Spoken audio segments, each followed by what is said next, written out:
क्लीं जगज्जनन्ये नमः। श्री चक्राय नमः। ओम ह्रीं क्लीं स्वाहा। ओम ह्रीं क्लीं स्वाहा। जय जगत जननी।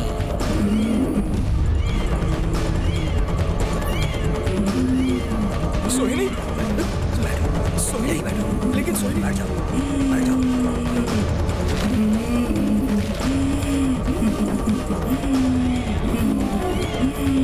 ओम ह्रीं क्लीं चामुंडाय स्वाहा।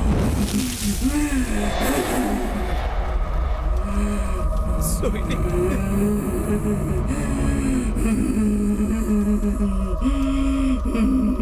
कौन हो तुम? बोलो, कौन हो तुम?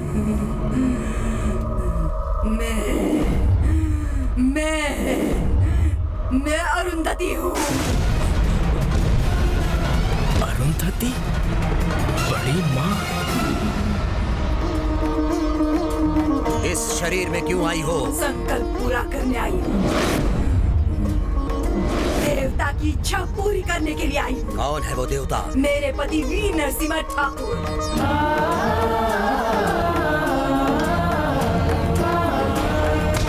ठाकुर वंश की छठी पीढ़ी में पैदा हुए जीते जागते भगवान।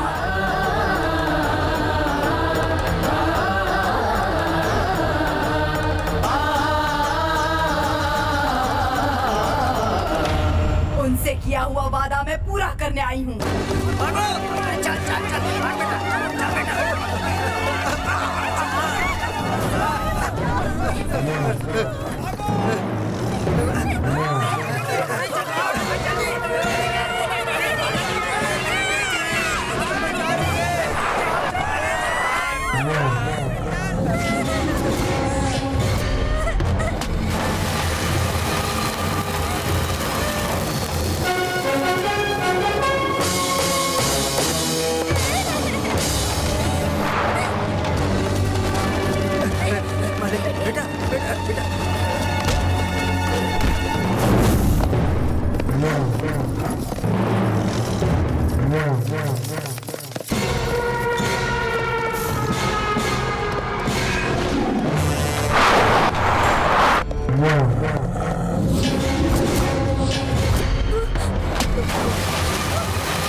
नकेल लगा हुआ बैल कभी लोगों के सामने इतना गुस्से से नहीं आता।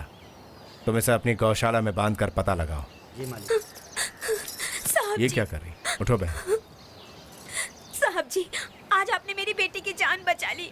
अगर आप ना होते तो आज मेरी बेटी की जान चली जाती। साहब, आप भगवान बच्चों हैं। को पैदा करना काफी नहीं, उनकी देखभाल भी करनी पड़ती है।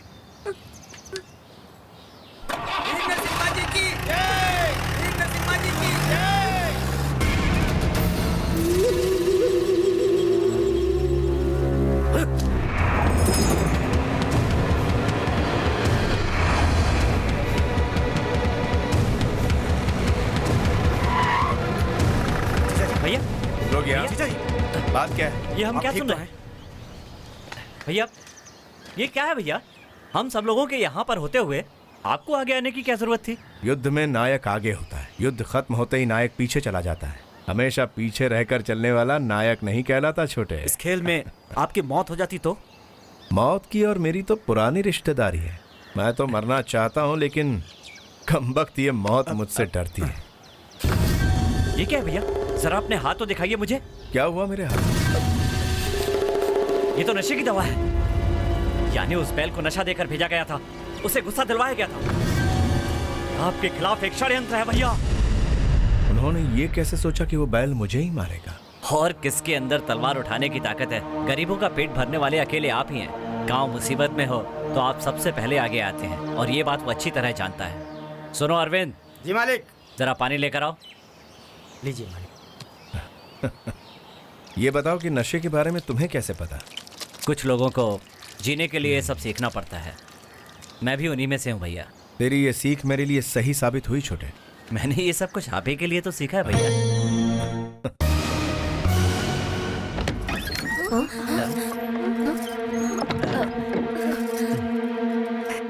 काम पूरा हो गया माली।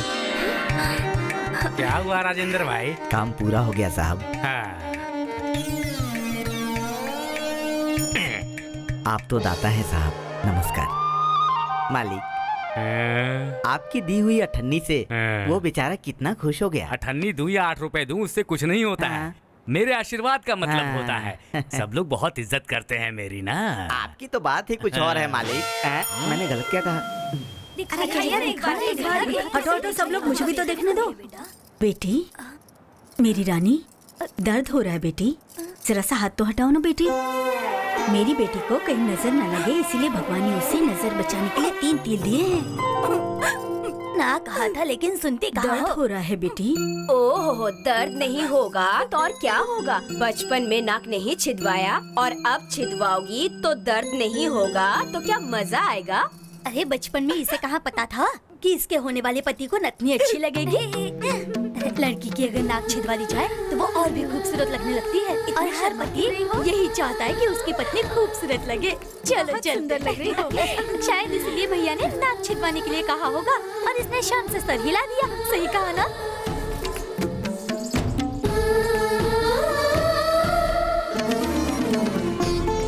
सिर्फ नाक छिदवाने से इतनी सुंदर लग रही हो, अगर इसमें नथनी पहनोगी तो कितनी खूबसूरत लगोगी। जाइए आप भी ना।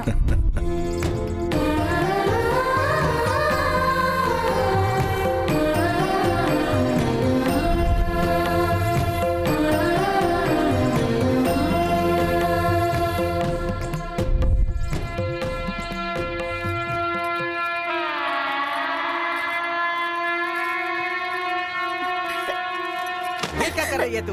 अब वो हमारे बच्चों के लिए जी। ठीक, हम लोग इस घर के नौकर भले ही हैं, लेकिन जूठन खाने वाले नहीं। और तू अपने बच्चों को ये ठीक। दाने दाने पर तो खाने वाले का नाम लिखा होता है। इन लोगों के छोड़े इस जूठन पर पता नहीं किसका नाम लिखा है। हम लोग गरीब हैं इसलिए हमें खाने की कमी है, लेकिन ये लोग, इनके पास सही सब कुछ कहा होते हुए भी ये लोग। यहाँ पर खड़ा होकर क्या बकवास कर रहा है?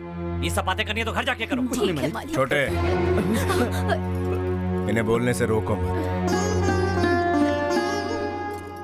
ये इनका गुस्सा नहीं बोल रहा, ये किसी गरीब के पेट से निकलने वाली भूख की आवाज है। इसे दबाओ मत। ये मेरे अकेले का दर्द नहीं है मालिक, आसपास के गांव के सारे गरीबों का दर्द है। सारे गरीब इसी उम्मीद से जी रहे हैं कि उस लक्ष्मी नरसिम्हा जी की मूर्ति की कब स्थापना होगी और कब हम लोगों को एक दिन पेट भरकर खाना खाने को मिलेगा। हमारे पूर्वजों ने भी ऐसा ही इंतजार किया था मालिक, लेकिन कुछ नहीं हुआ। और अब हम लोग इंतजार कर रहे हैं मालिक। हमारे बाद हमारे बच्चे, उनके बाद उनके बच्चे, ये इंतजार का सिलसिला चलता रहेगा मालिक। मेरे आगे पीछे मेरी जय जयकार करने वाले लोग भूख से तड़प रहे हैं और मैं यहाँ मखमली बिस्तर पर सोकर एक राजा की तरह ऐशो आराम कर रहा हूँ। क्या यही राजधर्म है? नहीं, अब ऐसा नहीं होगा। छोटे, तुम अभी जाओ। जी भैया। और चाचा जी से कहकर आचार्य जी को बुलवाओ। ठीक है, आपने बिल्कुल सही। चाचा जी, विश्वनाथ आचार्य जी आए हैं। नमस्ते आचार्य। आइए विश्वनाथ आचार्य जी। नमस्ते। नमस्ते। मनोवांछा फल सिद्धिरस्त। बैठी। बुलावा भेजा था आपने? जी, लक्ष्मी नरसिम्हा भगवान की मूर्ति की स्थापना का मुहूर्त निकलवाना था। यजमान, मेरे थोड़े अस्वस्थ होने के कारण मैं शायद आपके इस कार्य में साथ न दे सकूं। इसीलिए यजमान, अब से आपके कुटुंब से संबंधित सारे कार्यक्रमों को मेरे स्थान पे रहकर मेरे पुत्र वेंकट आचार्य ही देखेंगे। तो ठीक है, आप ही बताइए वेंकट आचार्य जी। मुहूर्त तो मैं निकाल दूंगा, परंतु मूर्ति स्थापना कौन करेगा? मैं करूंगा। तुम्हारी बात काट रहा हूँ, बुरा मत मानना। जब भी उस मूर्ति की स्थापना के बारे में सोचा, उस भगवान ने हमेशा हमें दुख पहुंचाया, कभी साथ नहीं दिया। बेटा, जब से भाई साहब हमें छोड़कर गए हैं, उन्हें तुम्हारे अंदर देख करके ही हम सब जी रहे हैं। ये मत करो नरसिम्हा। चाचा जी, इतने सालों से हजारों लाखों गरीबों ने दुख झेले हैं। उनकी आंखों के आंसू पोंछकर उसमें खुशियां लाने का बस एक ही रास्ता बचा, जिसका मैं निर्णय ले चुका हूं। इस दिव्य कार्य के लिए मैं अपनी जान तक देने को तैयार हूं। मुझे रोकिए मत। आप शुरू कीजिए आचार्य जी। अपने पिता द्वारा प्राप्त ज्ञान के अनुसार नरसिम्हा जी की मूर्ति स्थापना करने वाले नागपंचम ही थे। आपके वंश से जो भी स्थापना करेगा वो उन्हीं के नाम से करेगा। इसीलिए पहले आपको नागपंचम नाम का नामकरण करना होगा। स्थापना करने वाली जोड़ी को नरसिम्हा स्वामी जी का सबसे पहले विवाहोत्सव करवाना होगा। यही रीति है, अर्थात स्थापना से पहले आपका विवाहित होना अनिवार्य होगा। यही तो समस्या है। अब तक हमारे वंश में शादीशुदा लोग ही नाग पंचम नामकरण करके मूर्ति स्थापना के लिए तैयार होते थे, पर पता नहीं, या तो भगवान ही हमसे नाराज हैं या इस वंश पर कोई श्राप है। नामकरण करने के बाद मूर्ति की स्थापना न होने की वजह से पिछली 5 पीढ़ियों से कोई न कोई मर रहा है। और अब अगर नरसिम्ह ने नामकरण कर लिया तो ये सब बातें जानते हुए इनसे शादी करने के लिए कौन तैयार होगा, बताइए।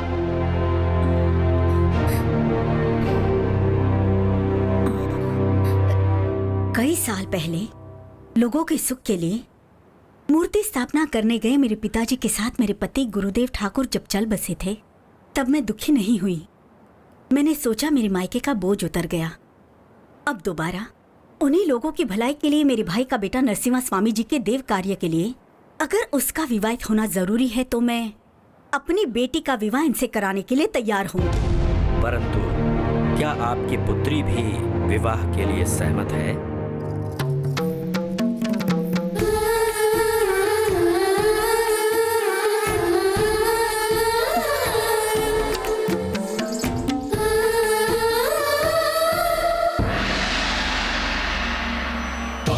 संभवाय पद्मलोचनाय पापनाशनाय भक्तपोषकाय नमो नारसिंहा।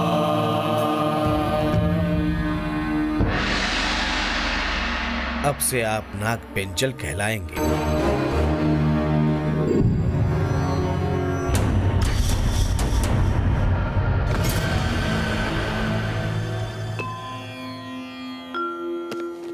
इस शास्त्र के हिसाब से आपको गर्भ मंदिर में अखंड ज्योति को जलाने के बाद स्वामी जी के आभूषणों के साथ अपनी हजारों एकड़ जमीन को अपने 45 गांव के सब लोगों में आपको स्वयं ही बांटना होगा।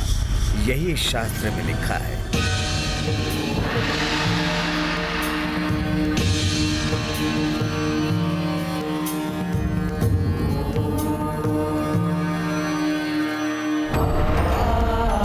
नाग पंचम जी का हार आशीर्वाद स्वरूप।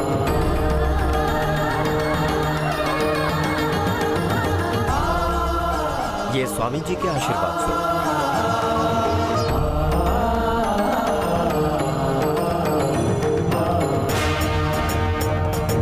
और ये श्री कृष्ण भगवान के समय से ही आपके वंश के वीरों का प्रतीक, ये तलवार, इसका केवल आप देव कार्यों के लिए ही उपयोग करेंगे, ऐसा प्रण कीजिए।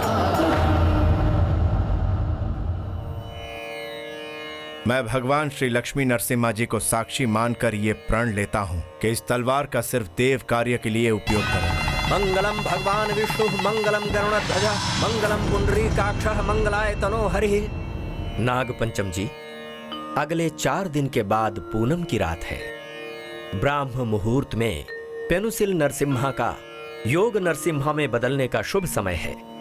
उच्च पर्वत से विराट मूर्ति को अखंड ज्योति के साथ नीचे लाकर गर्भ मंदिर में स्थापित करना होगा। ठीक है आचार्य जी। शुभमस्तु, कल्याणमस्तु। क्यों बच्चों, तुम लोग अभी तक जाग रहे हो? जाओ जाकर सो जाओ। नहीं हम लोग तो दीदी के पास ही सोएंगे। रहने दीजिए ना, बच्चे मेरे साथ ही सो जाएंगे। पागलों जैसी बातें क्यों कर रही हो? हाँ जाओ तुम लोग, जाओ जाकर सो जाओ। जाओ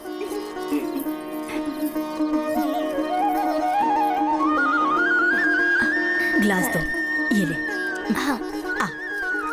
अरुंधति, इनसे आशीर्वाद लो। जीती रहो बेटी। आओ बेटी। चाची, आप भी मेरी बेटी को आशीर्वाद दीजिए। सदा सुहागन रहो बेटी।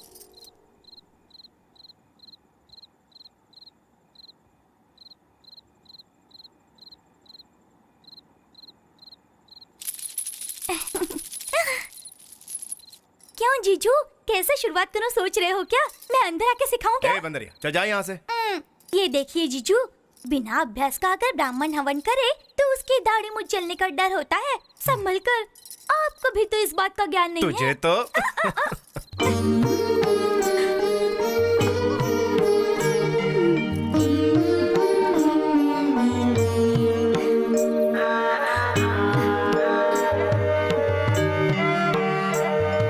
तू परेशान क्यों है बेटी?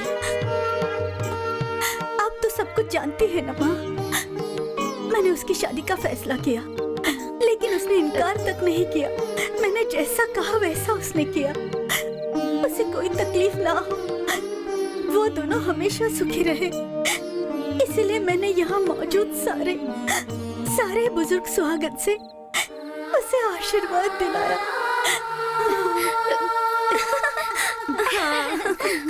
अरुंधति, अब तुम अपने आप को संभालो। अरे रहने दो बेटी, मैं सब देखती हूँ। अब तुम लोग सब जाओ। चलो सुनो, मैं कह रही थी कि, तुम भी इसके साथ अंदर जाओगे क्या? जाओ। नहीं, मैं नहीं जाऊंगी। जाओ।